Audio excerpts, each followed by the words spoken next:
Guys, today we're going to work on the brakes, replacing the front brakes. It's pretty simple if you know how to replace brakes at all. It's just about like replacing any other brakes. You need a torque. Pretty much need a torque for about everything on this bike. It's a T45 torque that you will need. Second off, I use a cheater bar, because you're almost gonna have to have one. I'm not sure the torque specs on these, but they're on tight. Don't want to go too tight, and I'll look them up, post them in the video. Or your brake line, so zip tie it if possible, because if you're not careful, you will break your line. Take the 2 bolts loose, go from there. Once you got the bolts removed, go ahead and take these 2 clips that clip to your brake line loose, and then zip tie this. Once you've zip tied this cable up or onto something, I'm not saying you have to zip tie it, but it make it a little easier. Just pull your caliper off your rotor. Watch not to mess your wheel up.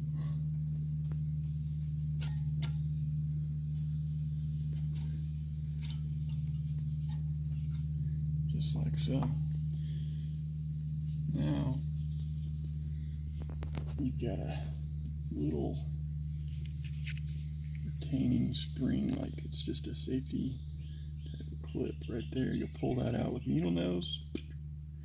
And then you'll take this bolt right here loose out, and then this clip right here is under that bolt. It's just a tensioner clip, and it will just come out whenever you take that loose. Drop the brake pads out, because there's 2 eyes for that bolt that goes through.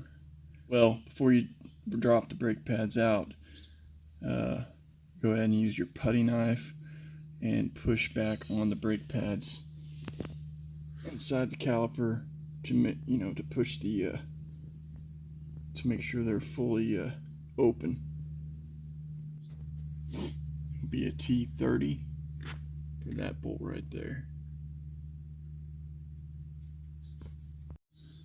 Now once you've used your flathead or putty knife, whatever, strong enough on the old brake pads to push in the cylinders to open them up all the way, because you're putting new brake pads in and it's got to go over the rotor, you're good to go.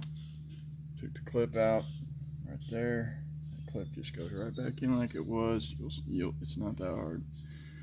I would like to show it, but it's hard to do it with one hand and video, so by myself. Alright, now it's back together. You slide that little bolt through underneath that that spring here. It just sits in there. Put the spring in put this piece in first. Push it down, make sure it seats in the back, and then slide the bolt through, thread it in, threads in on this side, and then you put that keeper spring right there back in. Make sure your calipers are spread apart pretty good, which I got plenty of room to put it over my rotor now. Put her back on, bolt her down, good to go. Thanks for watching.